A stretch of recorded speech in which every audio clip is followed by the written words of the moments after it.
사람에게는 누구나 욕구라는 것이 있습니다. 이 욕구라는 말은 무엇을 얻거나 무슨 일을 하고자 바란다라는 그런 말입니다. 그러니까 사람은 이 욕구에 의해서 움직여지고 행동을 하게 되어 있는 것입니다. 사람의 욕구에 대한 이론은 미국의 유명한 심리학자 매슬로우는 사람에게 5가지 욕구가 있다는 거예요. 그래서 하위에 있는 욕구가 충족이 되면 점점 상위 욕구로 나아가게 된다는 것입니다. 첫 번째는 생리적인 욕구, 두 번째는 안전의 욕구, 세 번째는 애정과 소속에 대한 욕구, 네 번째는 존중의 욕구, 다섯 번째는 자아 실현의 욕구.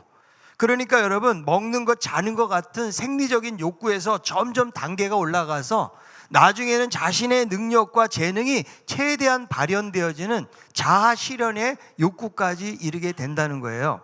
그러니까 인간을 연구해 보니까 이렇다라고 이 학자가 이야기를 하는 것입니다. 그런데 사람은요, 기본적인 욕구로 끝나지 않는다는 거예요. 기본적인 욕구에 만족이 안 돼요. 부족을 느끼고 더 많이 갖고 더 많이 누리고 더 탐하려는 그런 욕망을 가지고 있다는 거예요. 이 욕망은 인류의 첫사람이었던 아담에게도 있었거든요. 그러니까 에덴이라는 기본적인 욕구가 충족되었는데도 불구하고 사단이 게임을 받아서 만족하지 못해요. 그리고 하나님처럼 되려는 마음을 갖다가 결국은 범죄하게 되는 것입니다. 야고보서 1장 15절은 말씀하기를 욕심이 잉태한 즉 죄를 낳고 죄가 장성해서 사망을 낳게 된다라고 말씀하고 있는 것이죠. 그래서 이 아담이 가졌던 DNA가 우리 모든 인류에게 흐르고 있기 때문에 사람이라면 다 욕망이 있어요. 그래서 만족하며 살기가 어렵다는 거예요. 여러분, 한 사람 한 사람에게 당신은 만족하십니까? 이렇게 물어보시면 아마 지금의 삶에 나는 만족해요 이렇게 말하기보다는 지금보다는 좀 더 나아지고 좀 더 채워지기를 원하는 그런 경우가 대부분일 것입니다. 여러분, 지금 가지고 있는 돈으로 만족합니까? 아무도 대답 안 하시잖아요. 여러분, 지금 살고 있는 집으로 만족하시나요? 그 집은 좀 넓은 집일 가능성도 있어요. 여러분, 무언가 채워지지 않고 만족스럽지 않기 때문에 우리는 막 좋아서 서로 만나서 결혼해서 살다가도 내가 어쩌다가 저런 사람을 만났나 이럴 수 있어요. 아니, 우리 자식들은 왜 저 모양인가? 여러분, 만족한다면 뭐 포기하고 살면 그럴 수 있겠지만 사람은 자기에게 주어진 것으로 충분한 만족을 누리며 살지 못한다는 거예요. 무언가 더 갖고 무언가 더 채워지기를 원하고 무언가 갖고 싶은 그런 욕망을 가지고 있다는 거죠. 그래서 여러분, 우리들도 살면서 넉넉하게 여기며 살기보다는 부족하다고 여기면서 살아가고 있지는 않은가. 자, 오늘날의 시대를 어떤 분이 그래서 쓰리고 시대다. 아마 이 말을 듣고 어디서 많이 듣던 용어인데 하면서 여러분, 동양화를 자꾸 생각하면 안 되고 이 쓰리고에 대해서 이렇게 표현했어요. 고통 속에 있는 청년들, 고단한 장년들, 고독한 노년. 여러분, 짧은 단어질이지만 우리 사회의 단면을 너무나 잘 보여주고 있다는 거죠. 요즘 보니까 여러분, 묻지마 범죄들이 많이 이루어져요. 그 이유 없이 흉기를 휘둘러 가지고 사람들을 해치고 다치게 하는 것이죠. 여러분, 왜 이런 범죄가 발생하게 되는 것일까요? 그만큼 사회가 살기가 각박하기 때문에 너무 힘들다 보니까 이런 정신적인 질병을 앓게 되어지고 그렇게 생각지도 못하는 그런 사고들이 일어나는 것들도 볼 수가 있는 것입니다. 우리가 살아가는 이 시대가 다 힘들고 우리들은 어려운 시대를 살아가고 있는데 우리는 과연 어떤 삶을 살아야 되는가? 오늘 본문에 등장하는 이 다윗은요, 삶의 공경과 위기를 많이 만났어요. 근데 그의 신앙의 고백을 들어보면 얼마나 하나님 한 분 중심의 삶을 살고 있는지를 알 수가 있어요. 2절에 보니까 주는 나의 주님이시오니 주밖에는 나의 복이 없습니다. 주님, 나의 행복입니다. 주님이 나의 전부입니다. 주밖에는 나의 복이 없고 주님 한 분만으로 나는 만족합니다. 여러분, 이 다윗의 고백과 같이 우리 모두도 주님 한 분만으로 만족하십니까? 이거는 여러분 생각을 잘하고 아멘을 하셔야 돼요. 정말 주님 외에는 나에게 아무것도 필요가 없는 것인가? 여러분, 우리에게는 건강도 있어야 돼요. 가족도 있어야 됩니다. 돈도 있어야 되고, 그리고 여러분 집도 있어야 돼요. 그러니까 우리가 살아가면서 중요한 것들이, 필요한 것들이 많이 있다라는 것이죠. 그러니까 주밖에 나의 복이 없다는 말은 이 모든 것이 필요 없다라는 말을 하는 것이 아니고, 세상에 아무리 좋은 것들이 주어져도 주님보다 더할 수 없다는 거죠. 주님이 최고의 가치가 되신다. 주님 외에는 다른 어떤 것으로도 나는 행복을 찾지 않습니다. 이런 고백을 하고 있는 것이죠. 여러분, 세계적인 강대국이 즐비했던 유럽을 정복했던 이 나폴레옹이 불가능은 없다라는 말을 남겼잖아요.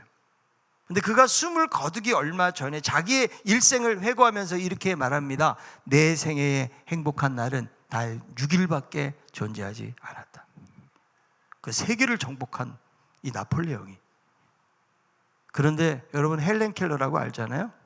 보지도 못하고 듣지도 못하고 말하지도 못하는 이 삼중고를 가지고 있는 헬렌 켈러는, 그는 이렇게 고백합니다. 내 인생에서 행복하지 않았던 날은 단 하루도 없었다. 여러분, 겉으로 볼 때는 누가 더 행복해 보입니까? 당연히 나폴레옹이죠. 세상을 정복했다고요. 그러나 도무지 인간으로도 살아갈 수 없는 이 헬렌 켈러가 이렇게 고백할 수 있는 이유가 무엇일까요? 바로 하나님을 자신의 복으로 삼았기 때문이라는 거예요. 그러니까 다윗이 여러분 이렇게 고백할 수 있는 데는 그는 좋으신 하나님을 경험했기 때문에 그래요. 그래서 여기서 여러분이 복이라는 말은 일반적인 복을 지칭해주는 그런 단어를 사용하고 있는 것이 아니고 토브라는 말을 쓰거든요. 좋은, 선한 이런 뜻이에요. 하나님이 세상을 창조하시고 좋았더라, 그럴 때 토브라는 말을 쓰는 거거든요. 여러분, 다윗은 왕이었잖아요. 세상의 좋은 것들을 얼마나 많이 경험했을까요? 세상 사람들이 정말 부러워하는 것들을 다 경험했던 사람이에요. 그런데 경험해 보았지만 진짜 좋은 분은 하나님이시라는 거예요. 이 고백을 하는 것이죠. 그래서 이 하나님만이 복이라는 고백을 하는 이유들 몇 가지를 좀 찾아보려고 하는데, 첫째는 하나님께서 성도들을 존귀하게 여기시고 기뻐하시기 때문이라는 거예요. 자, 시편 16편 3절에 있는 말씀입니다. 땅에 있는 성도들은 존귀한 자들이니 나의 모든 즐거움이 그들에게 있도다. 자, 이 고백은 다윗의 고백이거든요. 그런데 여러분, 시편은요 예언적인 성격의 말씀들이 많아요. 그러니까 나중에 나오는 메시아에 대한 예언도 다윗이 고백을 했지만 그것이 메시아에 대한 예언으로 성취가 되거든요. 우리는 이 말씀에서 다윗이 고백을 했지만 하나님이 성도들을 향한 마음이 어떠한지를 알 수 있어요. 땅에 있는 성도들을 하나님은 존귀하게 여기신다. 아멘입니까? 그렇게 말씀하고 있는 것이죠. 그래서 하나님이 왜 땅에 있는 성도들을 말하는가? 이 성도들은 하나님의 거룩하심으로 구별된 자들이기 때문에, 내가 너를 지명하여 불렀나니 너는 누구 것이라? 내 것이라. 나의 소유가 되기 때문에, 하나님의 것이기 때문에 존귀한 자라고 말하는 거죠. 근데 우리는 본래 여러분 존귀한 자라고 불릴 수 없는 자들이에요. 우리들은 다 죄인이었어요. 사망의 노예가 되었고 심판의 대상자들이에요. 에베소 2장에 보니까 본질상 진노의 자녀였다라고 말씀해주고 있다는 것입니다. 여러분, 인간은 자신의 능력으로 온전해지고 깨끗해질 수가 없어요. 그런데 하나님은 왜 이런 죄인을 존귀하게 여기신다고 말씀하고 있는 것일까? 여러분, 우리가 예수 믿어서 의인이 된 것도 우리의 의로운 행위로 된 것이 아니에요. 우리 주님께서 대신 속죄제물이 되셔서 우리의 죄를 씻어주시고 심판의 자리에서 구원해 주신 거예요. 값 없이, 무슨 대가 없이, 무슨 공로 없이 하나님의 은혜로 의롭게 된 것이죠. 그래서 하나님은 하나님의 사랑으로 우리들의 죄를 가려주셨어요. 로마서에 보니까 간과하셨다는 말이 있거든요. 그냥 지나쳐 가셨다는 거예요. 알면서도 예수 그리스도를 통해서 우리의 죄를 그냥 지나쳐 주시고, 한마디로 말하면 하나님이 우리를 봐주셨어요. 엄청 잘 봐주신 거예요. 자, 시편 32편 1절이에요. 허물의 사함을 받고 자신의 죄가 가려진 자는 복이 있도다. 이 허물이 사함을 받고 자기의 죄가 가려졌다는 거예요. 자, 옆에 있는 분에게 당신은 복 받은 사람입니다. 여러분 놀라운 거 아니에요? 우리 스스로가 제 문제 해결할 수가 없어요. 우리가 무슨 선행을 하고 내가 착한 양심을 가지고 살아서 우리의 죄가 사라지는 것이 아니라는 거죠. 그런데 하나님께서 우리의 죄를 사해 주셨다, 이렇게 말씀해 주고 있는 거예요. 자, 에베소 1장 20절. 그의 능력이 그리스도 안에서 역사하사 죽은 자들 가운데서 다시 살리시고 하늘에서 자기의 오른편에 앉히사. 죽은 자 가운데서 다시 살리시고 하늘의 어디에? 오른편에 앉혀주셨다는 거예요. 무엇을 향해서? 교회를 향해서. 바로 성도들을 그렇게 하셨다는 거예요. 죄인된 우리들을 그렇게 하셨다는 거, 그것이 하나님의 계획이에요. 여러분 얼마나 영광스러운 일입니까? 하나님은 자기의 백성들을 사랑하시고 긍휼히 여기시는 거예요. 그래서 다윗도 심각한 위기 상황 가운데서도 하나님만 의지하고 하나님 앞에 자기 자신을 지켜달라고 고백하고 있는 거예요. 자, 16장 1절에 이렇게 말씀해요. 하나님이여 나를 지켜주셔서 내가 주께 피하나이다. 여러분 시편에서 하나님의 도움을 간구하는 기도가 얼마나 많아요.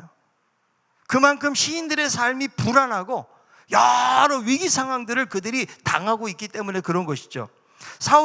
다윗도 보세요. 왕이 되기까지 사울을 피해서 목숨을 부지하기 위해서 전전긍긍하는 삶을 살아가지 않습니까? 시편 34편을 보세요. 아비말렉 앞에서 미친 척해요. 침을 질질 흘리면서. 왜? 살기 위해서. 얼마나 삶의 절대절명의 위기 상황을 겪게 됩니까? 그런 위기 상황과 절박한 상황 속에서 하나님이 진정한 힘이 되시고 하나님이 피난처가 되신다. 그래서 하나님 지켜주시고 보호해달라는 그런 간구를 하고 있는 것입니다. 여러분 다윗은요 자기의 힘을 의지하지 않아요. 자기의 어떤 군사력이나 능력을 의지하지 않아요. 하나님을 피난처로 삼는다는 말은 무엇을 말하는 거예요? 피난처로 피한다는 말인데 다른 말로 이야기하면 신뢰한다는 거예요. 여러분 누구에게 피합니까? 신뢰할 수 있는 자에게 피하는 거예요. 여러분 어려움을 당하고 고난을 당하자 누구에게 피해요? 여러분 사람에게 피한다고 그 어려움과 고난들 다 이겨낼 수가 있습니까? 하나님을 전적으로 신뢰하기 때문에 다윗은 피하는 것이죠. 여러분 우리들도 살면서 불안하고 염려하잖아요. 밤에 밤잠을 이루지 못해요. 뭐 갱년기 증상을 겪으면서도 그렇고 아마 잠을 밤에 못 이루는 분들이 많이 있을 거예요. 여러분 현대인들의 가장 많은 질병 중에 하나가 이 불면증이에요. 왜 잠이 안 올까요? 뭔가 혼란스러운 거예요. 마음속에 불안함이 있으니까 잠을 잘 못 자는 것이죠. 여러분 다윗도 이렇게 불안한데 어떻게 잠을 잘 수가 있을까요? 자, 시편 3장 5절 6절이에요. 내가 누워 자고 깨었으니 여호와께서 나를 붙드심이로다. 천만인이 나를 에워싸 진친다 하여도 나는 두려워하지 아니하리이다. 하나님을 의지하니까 그 위기 상황, 어려운 상황 속에서도 불면증이 아니고 내가 자고 누웠다. 왜? 하나님이 보호하심을 믿고 있기 때문에 그런 거예요. 시편 127편 2절에 있는 말씀이에요. 너희가 일찍 일어나고 늦게 누우며 수고의 떡을 먹으며 헛되도다. 그러므로 여호와께서 그의 사랑하는 자에게는 잠을 주시는도다. 사랑하는 자에게 뭘 주신다고요? 잠을 주신다. 물론 여러분 예배 시간에 너무 하나님께 사랑받으려고 하지는 마세요. 여러분 다윗은 하나님이 자기를 사랑하시고 너무 아끼는 것을 알았기 때문에 세상을 의지하지 않고 오직 하나님만이 자기의 복인 것을 고백하며 나아가고 있는 거예요. 하나님은 땅에 있는 성도들을 존귀하게 여기실 뿐만 아니라 즐거움의 대상이 된다고 말해요. 그러니까 하나님의 관심은요 바로 성도에게 있다고요. 하나님이 역사를 어떻게 이끌어 가실까요? 그냥 세상의 위대한 정치가들을 통해 이끌어 가는 것이 아니에요. 하나님을 믿는 자신의 백성들, 선택한 하나님의 백성들을 중심으로 해서 이 세상도 이끌어 가고 있다라고 말씀해 주고 있다라는 거죠. 하나님은 성도를 아끼세요. 그리고 즐거움의 대상이 된다는 거예요. 자, 옆에 있는 분에게 보세요. 하나님은 당신을 무척 아끼십니다.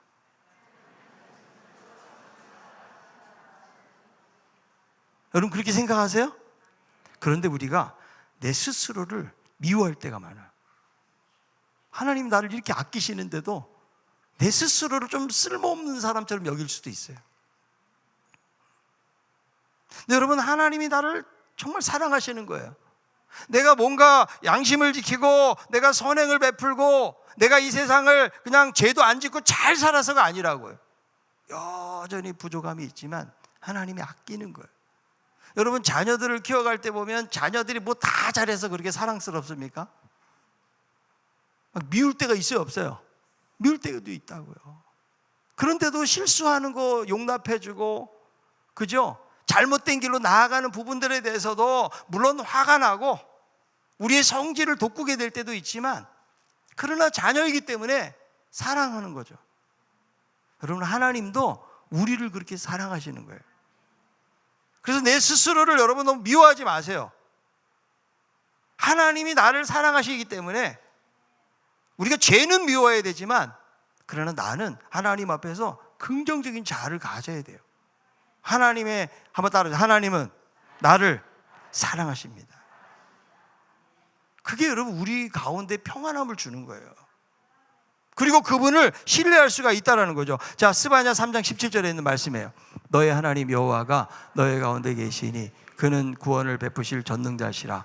그가 너로 말미암아 기쁨을 이기지 못하시며 너를 잠잠히 사랑하시며 너로 말미암아 즐거이 부르며 기뻐하시리라 하리라. 지금 심판 중에서 여러분 스바냐를 통해서 이런 말씀이 선포되는 거예요. 여러분, 이스라엘 백성들이 언약을 배반하고 하나님을 떠나는데 뭐가 그렇게 사랑스럽겠어요? 그런데 하나님은 뭐라고 말씀하세요? 기쁨을 이기지 못하고 내가 너 때문에 노래를 부른다는 거예요. 하나님이 그렇게 사랑하신다는 거예요. 내가 뭐라고 하나님 그렇게 사랑하실까요? 여러분, 예술의 거장으로 불리는 피카소가 1943년도에 길거리에서 버려진 낡은 자전거 핸들하고 그 안장을 가지고 황소머리라는 작품을 만들었잖아요. 1990년도에 영국의 런던 경매장에서 293억 원에 팔렸어요. 아무도 놀래 자빠지는 사람이 없는데, 아니 길거리에 버려진 여러분 핸들하고 뭐 안장 갖다 붙였다고 그 황소머리가 그렇게 수백억에 팔릴 수가 있냐고요. 왜 그럴까요? 거장의 손에 붙들렸기 때문이에요. 우리도 쓸모없는 죄인이었어요. 근데 하나님이 우리를 사랑하시고 우리를 구원해 주시고 우리를 존귀하게 여기시기 때문에 하나님께서 우리들을 가치 있는 삶을 살게 하시는 거예요. 그래서 그 존귀 여긴다는 것 때문에 다윗은 뭐라고 고백해요? 하나님이 나의 진정한 복입니다라고 고백할 수가 있는 거예요. 두 번째로, 하나님은 산업과 잔의 소득이 되기 때문에 그래요. 자, 시편 16편 5절에 있는 말씀이에요. 여호와는 나의 산업과 나의 잔의 소득이시니 나의 분깃을 지키시나이다. 자기가 가지고 있는 산업은 무엇을 말해요? 하나님께서 이스라엘 백성들에게 주신 기업을 말하는 거예요. 이 소득이라는 것은 어떤 몫을 말해요. 할당된 목. 그러니까 자기가 가지고 있는 모든 소유, 지위, 신분, 모든 것들이 바로 하나님이 주인이시다 라고 고백하는 거예요. 나의 분깃을 지킨다는 말은 하나님이 내 몫을 떠받치고 있다라는 문자적인 의미를 가지고 있는 거죠. 그러니까 내가 가지고 있는 모든 분깃을 지탱하고 유지시켜주는 분이 하나님이시다. 여러분, 내가 아무리 많은 소유를 가지고 있어도 이거를 하나님이 유지시켜 주셔야 돼요. 그걸 지탱하게 하셔야 돼요. 그렇지 않으면 하루아침에 헛된 것이 될 수도 있다는 거예요. 자, 학개서 1장 6절에 있는 말씀이에요. 너희가 많이 뿌릴지라도 수확이 적으며 먹을지라도 배부르지 못하며 마실지라도 흡족하지 못하며 입어도 따뜻하지 못하며 일꾼이 삭슬 받아도 그것을 구멍 뚫어진 전대에 넣음이 되느니라. 여러분, 많이 뿌리면 수확이 있어야 되잖아요. 먹으면 배가 불러야 되잖아요. 그리고 돈을 벌면 이게 여러분 돈이 차야 되잖아요. 그런데 구멍난 전대로 빠져나가는 것과 다를 바가 없다. 하나님이 함께 하셔야 된다는 거예요. 우리의 소유도. 여러분, 누가복음 보세요. 한 어리석은 부자의 비유 다 알잖아요. 야, 내가 젊었을 때 열심히 일했으니까 이제부터는 그냥 창고에 가득 지어놓고 거기다가 그냥 곡식 쟁여 놓고 남은 생에는 먹고 마시면서 살자. 그런데 하나님이 오늘 밤 내 영혼을 부르시면 그 모든 것이 누구의 것이 되겠느냐. 어리석은 거예요. 여러분, 아무리 많은 재물을 쌓아놔도 그 모든 것들이 하나님의 손안에 있다는 것을 알아야 해요. 여러분, 세상을 살다 보면 다른 사람들의 사는 모습이 너무 부럽고 부러울 때가 있어요, 없어요? 그리고 이 불공평한 현실 때문에 우리가 억울하고 고통스럽게 느껴질 때가 있어요. 그런데 인생을 살아보면 주어진 행복은 그리 오래가지 않아요. 삶의 종착역을 향해서 가는 인생을 그렇게 크게 다르지 않는다는 거죠. 정경일의 마흔으로 산다는 그 책에 보니까 평준화가 이루어진대요. 40대 욕망의 평준화가 이루어져요. 다 사회적인 성공을 위해서 처자식 먹여 살리기 위해서 그렇게 왕성하게 뛰어가는데 이때는 욕망과 책임의 평준화가 이루어진대요. 50대가 되면 지식의 평준화가 이루어져서 명문대 졸업한 사람이나 초등학교 졸업한 사람이나 아는 게 그게 그거고, 살면서 얻어지는 지식이 뭐 그렇게 차원이 다른 것이 아니라는 거죠. 60대가 되면 외모의 평준화가 이루어진대요. 미스 코리아나 뭐 어디서 뭐 일하고 있는 아줌마나 뭐 그 얼굴이 그 얼굴이에요. 나이가 들면 여러분 화장해도 그냥 윤기가 흐르지 않는 것은 마찬가지라는 거죠. 70대가 되면 성의 평준화가 이루어져 가지고 남편이 있으나 없으나, 아내가 있으나 없으나 성관계가 그렇게 중요한 것이 되지 않는데요. 80대가 되면 부의 평준화가 있어가지고 있는 자나 없는 자나 먹고 사는 게 별 차이가 없대요. 하루에 여러분 4끼 먹어요? 그냥 3끼 먹고 사는 거예요. 그리고 건강이 받쳐주지 않으면 더 먹고 싶어도 맛있는 것도 못 먹어. 90대가 되면 생사의 평준화가 와가지고 죽은 자와 산 자의 경계가 모호해져요.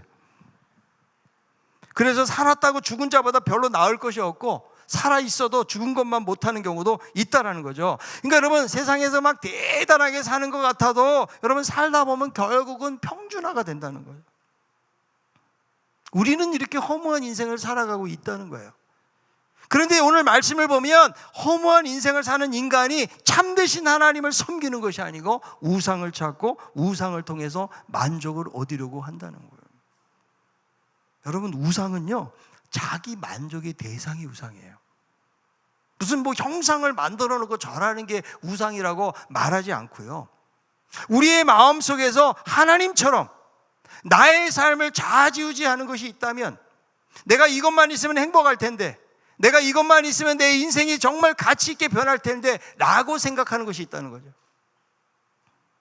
우리는 하나님만으로 그렇게 생각하지 않아요. 내가 정말 이런 좋은 직장만 있으면, 내가 돈만 좀 있으면, 내가 좀 집만 있으면, 이렇게 생각하지 않아요? 여러분, 그런 것들이 우상이 된다는 거예요. 하나님보다 어떤 것이 더 가치가 있다고 여기고 안전을 보장해 줄 것으로 여기지만 성경은 뭐라고 말해요? 우상을 섬기는 자는 더 괴로움을 당하리라. 자, 시편 16편 4절입니다. 다른 신에게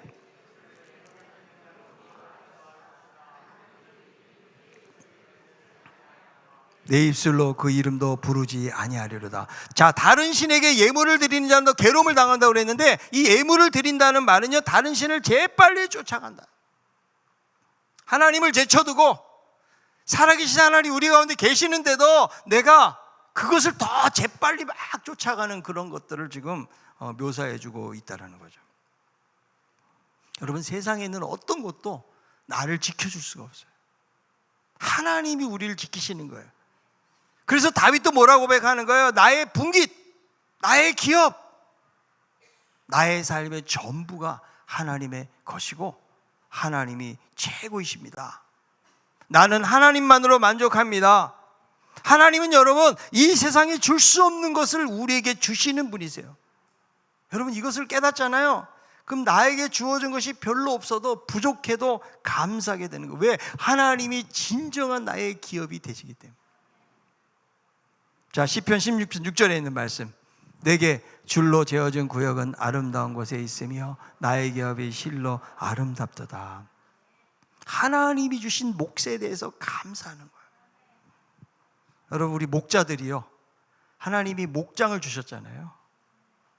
아름다운 곳에 있다는 거예요. 그 목장이 비록 뺀질뺀질하고 말도 안 듣고 예배도 잘 안 드리고 힘들게 하는 사람이 있다고 할지라도 하나님이 줄로 재어진 구역이 하나님이 우리에게 복으로 주신 거예요. 그래서 여러분, 나에게 주어진 것이 적어 보여도 우리는 거기에 감사하며 살아야 돼요. 자, 여러분, 교회에서도 여러 가지 나에게 맡겨진 일들이 많이 있잖아요. 감사하세요. 모든 것이 은혜라는 거예요. 우리는 여러분, 다른 사람하고 비교하는 순간 불행해져요. 절대로 비교하지 마세요. 하나님이 주신 자리를 최고의 자리라고 여기면서 감사하며 사세요. 여러분들이 안내를 하고 뭐 커피를 내리고 식당에서 설거지를 한다고 할지라도, 야, 하나님이 나에게 가장 주신 최고의 자리고 직분이고 내가 이런 섬김을 해야 되는구나, 여러분, 이런 마음을 가지고 살 것을 말씀해 주고 있는 거예요. 여러분, 우리 신강교회도 최고의 교회라고 여기면서 사시기 바랍니다. 물론 최고의 교회는 아니겠죠, 그죠? 그러나 하나님이 나에게 이 교회를 주셨다고 그러면 우린 그렇게 기도해야 돼요. 하나님 감사합니다.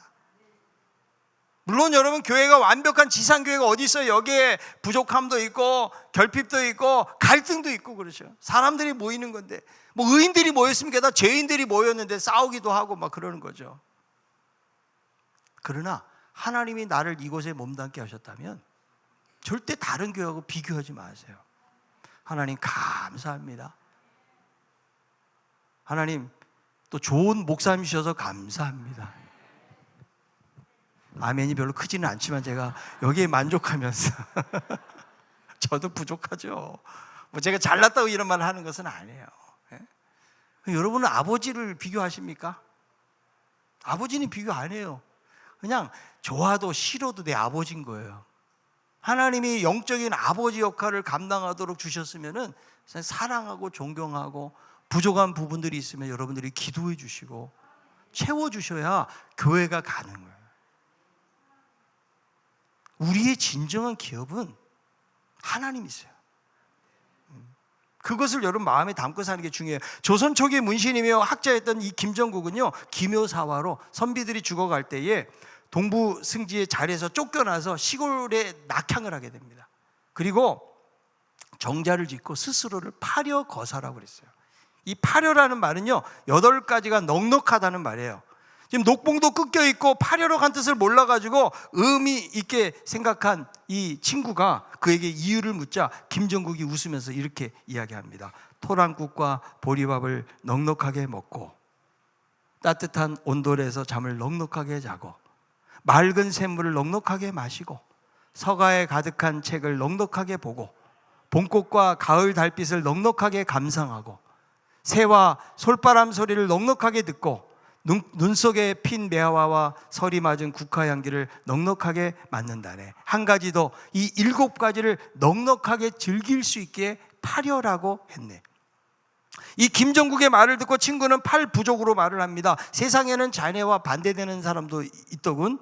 진수성찬을 배불리 먹어도 부족하고 휘황한 난간에 비단 병풍을 치고 잠을 자면서도 부족하고 이름난 술을 실컷 먹어도 부족하고 울긋불긋한 그림을 실컷 보고도 부족하고 아리따운 기생과 실컷 놀고도 부족하고 희귀한 향을 맡고도 부족하다 여기지. 한 가지 더, 이 7가지 부족한 게 있다고 부족함을 걱정하더군.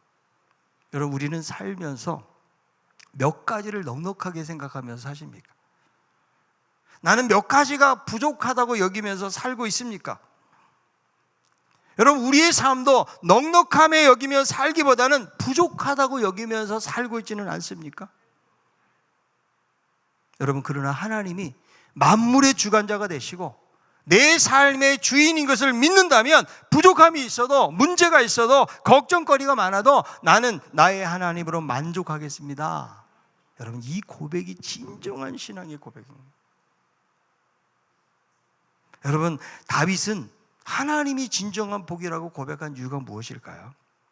만물의 주관자가 하나님이시고 자기 인생의 삶의 주인이 하나님인 것을 그는 고백하고 있기, 자기가 비록 왕이지만 진정한 왕은 바로 하나님이라는 사실을 그는 믿고 있기 때문에 이런 고백이 가능한 거예요. 마지막 세 번째로, 살아있는 소망을 주시고 영혼까지 인도하시는 분이 하나님이시기 때문에 그래요. 다윗은 현실을 살아가면서 인생의 위기와 여러 가지 절박한 상황들을 만나지만 그 가운데서도 하나님이 나의 복입니다 라고 고백하는 이유가 무엇입니까? 단순한 현실의 어려움을 피하고 안전함을 얻기 때문에 그런 것이 아니에요. 다윗이 하나님만을 복으로 여기며 산 이유는 현세적인 축복을 노래하는 대로 끝나지 않는다는 거예요. 그에게는 미래에도 여전히 함께 하시고 이끄실 하나님에 대한 믿음의 고백을 하는 거예요. 자, 시편 16편 10절이에요. 이는 주께서 내 영혼을 수월에 버리지 아니하시며 주의 거룩한 자를 멸망시키지 아니하실 것임이니이다. 자, 이 말씀은 그리스도의 부활에 대한 말씀이거든요. 사도행전 2장에도 보니까 베드로가 이 말씀을 인용을 해요. 현실은 공경을 당하고 절망적인 위기에 처하지만 그러나 하나님이 영원한 삶으로 부활로 인도하심을 지금 믿음의 눈으로 바라보고 있는 거예요. 여러분, 이것이 믿는 자들의 소망이에요. 내가 예수 믿는다는 것이 이 땅에서 어떤 고난을 피하고 문제를 해결하기 위해서 예수를 믿는 것 아니에요. 그건 부수적인 거예요. 예수 그리스도를 믿는 자에게는 영원한 즐거움과 기쁨이 있기 때문이래요. 여러분, 우리가 그 소망이 있기 때문에 이 땅에서도 삶의 어려움이 있지만 기뻐할 수가 있는 거예요. 만약에 우리에게 천국이 없다면, 그리스도가 없다면, 여러분 부활이 없다면 사도 바울이 고백했던 것처럼 우리는 인생에서 가장 불쌍한 자들이라고 말을 하고 있는 거예요. 여러분, 단테의 신곡에 보면은 지옥 입구에 이런 길이 적혀 있다고 그래요. 모든 희망을 버려라, 내 문을 지나는 자요. 여러분, 지옥이 무엇입니까? 희망이 없는 곳이에요. 여러분, 이 땅에서 우리는 어디서 희망을 찾고 있습니까? 여러분, 물질이 우리의 희망입니까? 사람이 우리의 희망입니까? 내가 운영하고 있는 직장이나 사업장이 여러분 우리의 희망입니까? 우리의 진정한 희망은 바로 하나님밖에 없어요. 우리가 이 땅을 살면서는 때로는 찌들리고 여러 가지 고난 중에서 살아갈 수 있지만 우리에게는 영원한 안식과 기쁨이 기다리고 있다는 것을 믿는 거예요. 여러분, 죽음이 죽음으로 끝나지 않고 영원한 생명이 있음을 믿어야 되는데 점점 우리는 여러분 하나님 나라에 대한 것들을 피상적으로 생각을 해요. 그래서 두려움이 생기는 거예요. 그냥 현실에서 내가 잘 되고 그냥 무슨 문제를 해결하고 이론적으로 자꾸 기독교를 생각하지만 기독교는 여러분 현실의 문제를 해결하기 위한 그런 종교가 아니에요. 영원한 하나님의 나라가 있다는 사실을 우리가 소망 가운데서 바라보고, 우리는 도무지 영원한 삶에 참여할 수가 없지만 예수 그리스도를 믿음으로 신적인 삶에 우리가 참여가 되는 거예요. 여러분, 그것 때문에 기쁘고 그것 때문에 소망을 갖는 것입니다. 시편 16편 11절에요. 주께서 생명의 길을 내게 보이시리니 주의 앞에는 충만한 기쁨이 있고 주의 오른쪽에는 영원한 즐거움이 있나이다. 주께서 생명의 길을 보여주시고 소망을 주신 거예요. 그 소망 때문에 우리는 세상에 마음을 두는 것이 아니에요. 오직 그리스도께 마음을 두고 날마다 그리스도를 닮아가는 삶을 살아가는 거예요. 여러분, 예수님 닮아간다고 무슨 떡이 생겨요? 예수님 닮아간다고 해서 우리가 뭐 세상에 무슨 유익을 얻습니까? 오히려 더 고난당할 수도 있고 어려움 당할 수도 있고 억울해질 수도 있어요. 그러나 그분이 우리의 진정한 소망. 그래서 다윗은 어떻게 고백합니까? 시편 16편 8절 9절이에요. 내가 여호와를 항상 내 앞에 모시며 그가 나의 오른쪽에 계심으로 내가 흔들리지 아니하리로다. 이러므로 나의 마음이 기쁘고 나의 영도 즐거워하며 내 육체도 안전히 살리니. 내가 항상 여호와를 내 앞에 모시고 있다라는 거예요. 그러니까 흔들리지 않는 거예요. 여러분, 정말 좁은 난간을 걸어가고 밑에가 여러분 그냥 끝없는 추락이 있는 곳이라고 그러면 앞을 봐야죠. 근데 밑을 바라보면 불안하고 두려운 거 아니에요?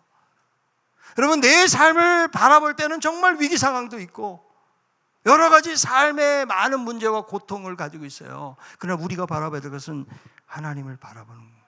흔들리지 않고 그 앞에 영원한 생명과 기쁨이 있다라고 고백하고 있다라는 거예요.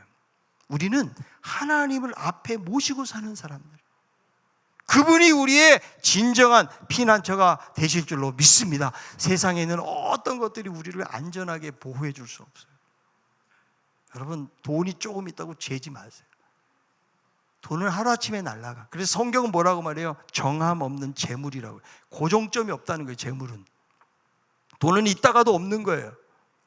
그러나 하나님은 어제나 내일이나 영원토록 오늘이나 흔들리지 않는 분, 변하지 않는 분, 그 변하지 않는 하나님께 고정점을 두고 소망을 두고 하나님이 나의 진정한 만족이 되십니다. 이런 고백을 가지고 나아가야 우리가 신앙을 지키고 하나님이 기뻐하시는 삶을 살아가는 거예요. 여러분, 이 세상에 너무 우리를 시험하고 넘어뜨리게 만드는 것들이 얼마나 많은지 몰라요. 잠시 시선을 우리가 다른 데 두잖아요. 금방 시험에 들고 넘어져요. 아무도 장담할 수 없어요. 저도 이 척박한 목회 현실 속에서 목회자들도 얼마나 잘 넘어지는지 몰라요. 여러분, 하나님을 바라보지 않잖아요. 내 연조를 생각하고 내가 교회 생활을 얼마나 했는데 내가 직분이 뭔데 이런 걸 생각하지 마세요. 여러분, 사단은 더 여러분 지도자들을 넘어뜨리려고 하고 오늘날의 교회를 더 혼란스럽게 만들고 분열하게 만들고 안 되게 만들어요. 사람들에게 소망이 없다라고 이야기해요. 교회 사람들 다 떠나고. 그러나 우리는 하나님 안에서 소망을 얻는 거예요. 여러분, 다윗과 같은 이런 고백이 우리의 고백이 되겠으면 좋겠어요. 하나님만이 나의 복이십니다. 나는 하나님만으로 만족합니다. 하나님, 내 인생 오직 하나님만 의지하고 믿음으로 살겠습니다. 하나님, 흔들리지 않도록 나를 붙들어 주시고 날마다 주님 한 분만으로 만족하며 믿음의 길을 올곧게 걸어갈 수 있도록 하여 주여 나의 삶을 붙들어 주시옵소서. 이런 고백을 가지고 나아가는 우리 성도들이 되기를 바라요. 신앙생활은 어떻게 보면 다 각자가 하는 거예요. 오늘 말씀을 들을 때도 어떻게 듣는 거는 각자 여러분들에게 달려있어요. 저는 하나님 앞에 가서 그런 책망이 되게 두려워요. 야, 그 사람이 신강교회 다녔다고 그러는데 어찌 그 모양이냐 그러면 제가 뭐라고 얘기했어요? 물론 제가 부족하니까 잘 여러분들을 다루고 훈련시키고 천국의 백성으로 양성을 하는 부족함이 저에게 남아있지만 여러분 한 사람 한 사람에게 하나님은 오늘 말씀을 통해서 하나님이 나의 진정한 복이십니다. 하나님이 나의 영광이십니다. 여러분, 이런 고백을 가지고 우리 모두가 다 나가야 돼요. 한 사람이라도 소외당하거나 한 사람이라도 뒤처지는 사람이 없이 우리가 이 말씀 앞에 아멘 하면서 오직 주님만 바라고 주님만 의지하고 주님께 소망을 두는 그런 믿음의 삶을 살아갈 수 있는 우리 성도들이 다 될 수 있기를 바랍니다. 다 같이